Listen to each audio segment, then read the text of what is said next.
I'm in a big, big hurry. I'm oh so late, so late. I have a date in Wonderland at 20 after 8. The king of Wonderland is waiting there for me.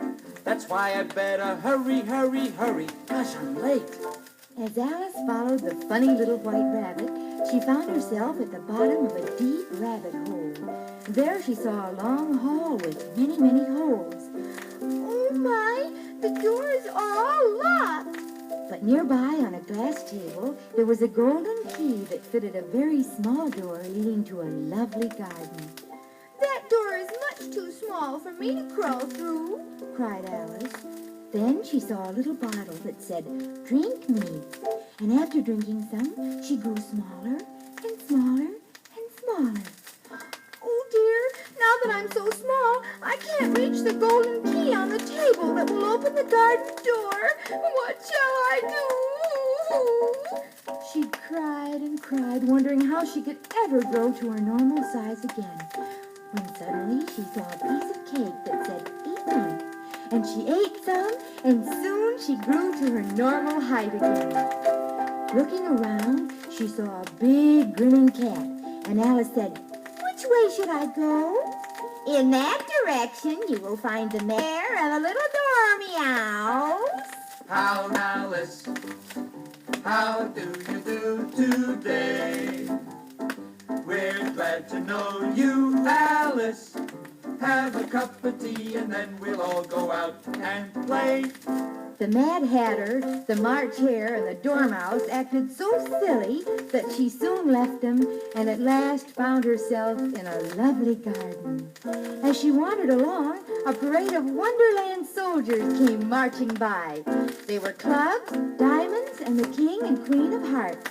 And they were on their way to the palace where the king and queen were to try the Knave of Hearts for stealing some tarts. The Knave of Hearts stole some tarts. Oh, what a shame. The Knave of Hearts stole some tarts, but who is to blame? Who is to blame? At the trial, the queen asked Alice what she knew about the stolen tarts. I know nothing about the stolen tarts. And the queen shouted, "Off with her head!" Oh, but Alice just laughed at them all. "I'm not afraid. You're only a pack of playing cards." And at that instant, they all flew towards Alice, and they grabbed her and shook her and shook her. And to her great surprise, she awoke to find her sister shaking her and calling, "Alice, dear, wake up, wake up. You've been sleeping a long, long time." Alice was dreaming in Wonderland. She had a wonderful time. Alice is leaving Wonderland. Goodbye, little Alice, goodbye. Goodbye, little Alice, goodbye.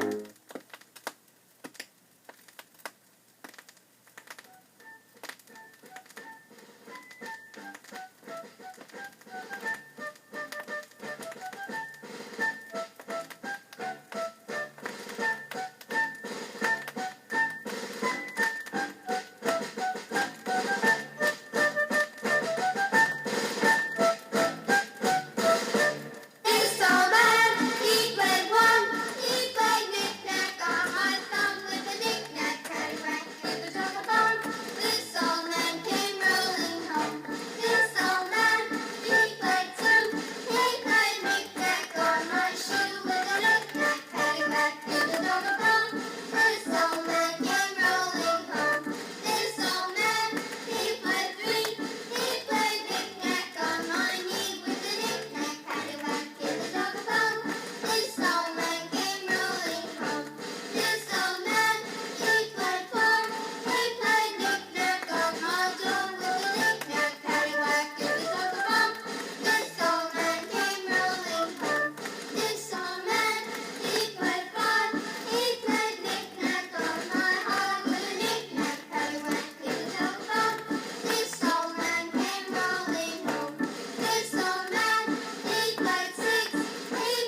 takes a heap of man not to know when to quit.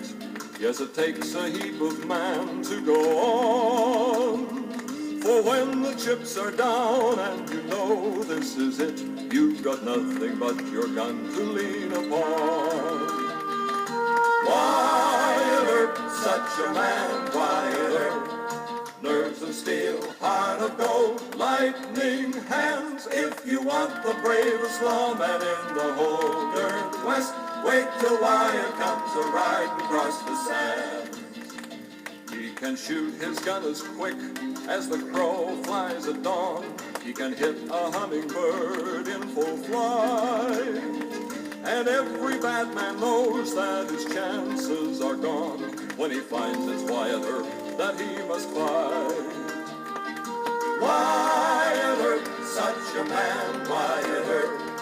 Nerves of steel, heart of gold, lightning hands. If you want the bravest lawman in the whole darn West, wait till Wyatt comes a-riding across the sands.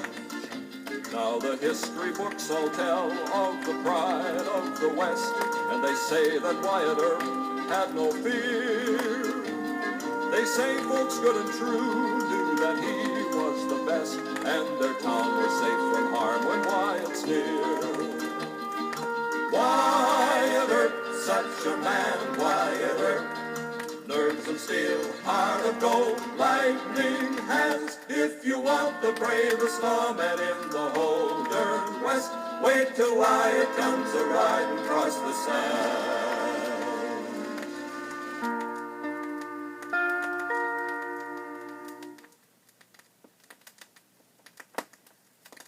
Pinocchio, Pinocchio, this is the story of Pinocchio.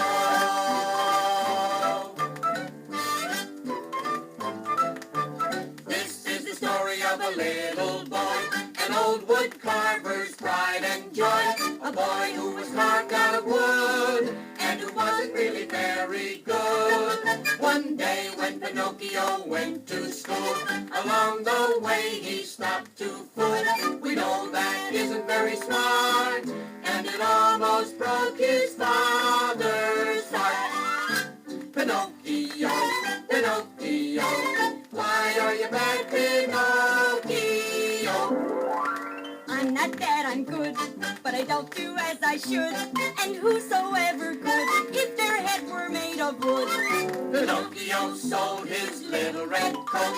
He acted like a billy goat, and for just 3 coins of gold, he was left out in the freezing cold.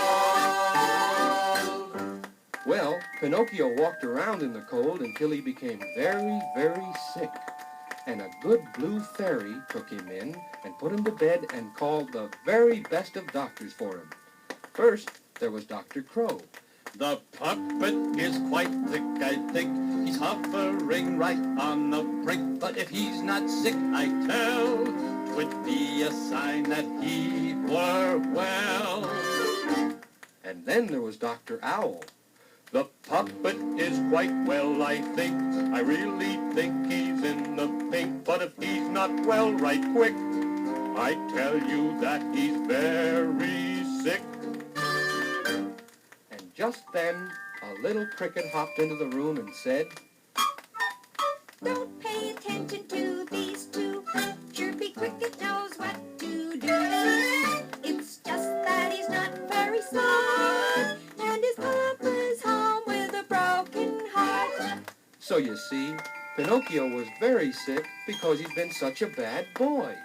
I'm not bad, I'm good, but I don't do as I should. But whosoever could, if their head were made of wood. Pinocchio, Pinocchio, here's more about Pinocchio.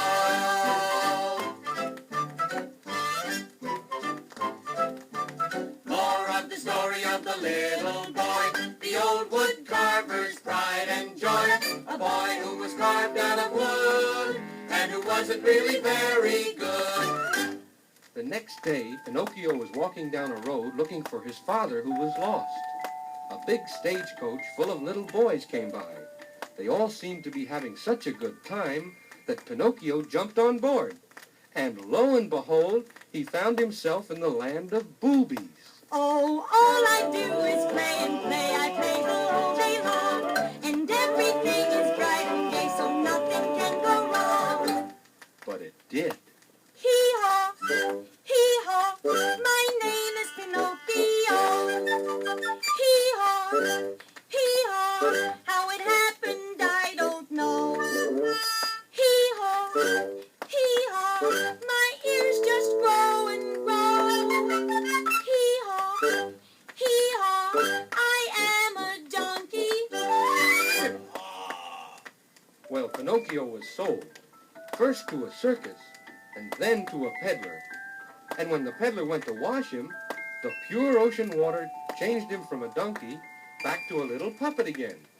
But before Pinocchio could say chirpy cricket, he was swallowed alive by a tremendous whale. And you can imagine his surprise when inside that whale he found his father, alive and healthy, cooking himself a catfish. I'm here, my father, gonna rescue you. Back to our home I'm taking you. To build a raft and sail right out of this great big whale. Ready? Now when I pull the whale's tonsil and he yells, you push the raft out of his mouth. Here we go!